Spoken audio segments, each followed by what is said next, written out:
Kiev with political commentator Marcus Papadopoulos. Marcus, hello there. So we saw multiple anti-government protests across Europe in 2013, and it's safe to say police used a heavy hand there. Why is the EU so concerned about the police actions in Kiev? Well, Ukraine really does appear to be on the brink. And it's absolutely tragic what we're seeing. It's appalling, the levels of footage which we're witnessing.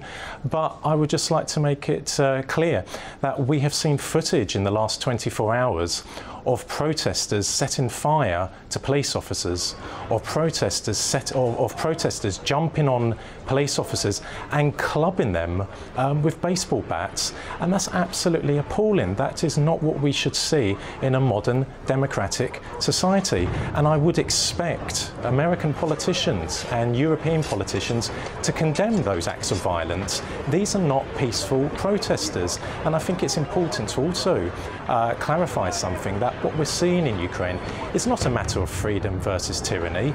If Ukraine had no freedom, there wouldn't be protesters on the streets in the first place.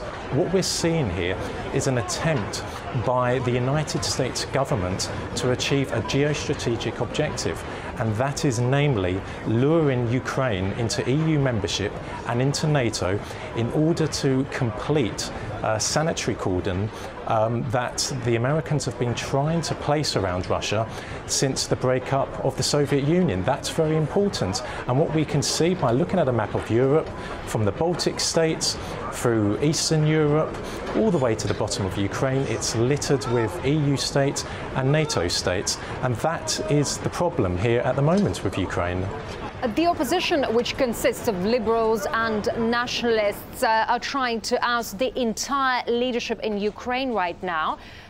If they are to succeed, are they ready to replace them, actually? And if yes, who can step in?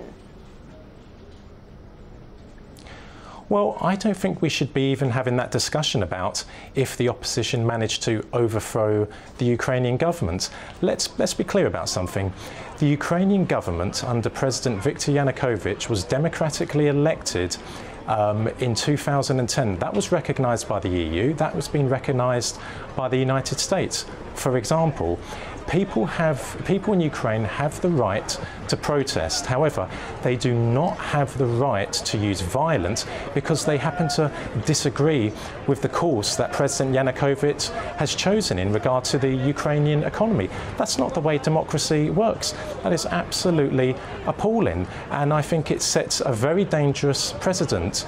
At the end of the day, Viktor Yanukovych, as president, has a mandate from the Ukrainian people to follow the path which best serves the Ukrainian economy, be that with the European Union or the customs union of Russia, Kazakhstan and Belarus. So we shouldn't be really having a discussion about whether the protesters succeed. It's a democratically elected government. If the same sort of violence was happening in London, British politicians and British journalists would have no sympathy whatsoever with violent protesters who have made it very clear their objective is to overthrow the Ukrainian government.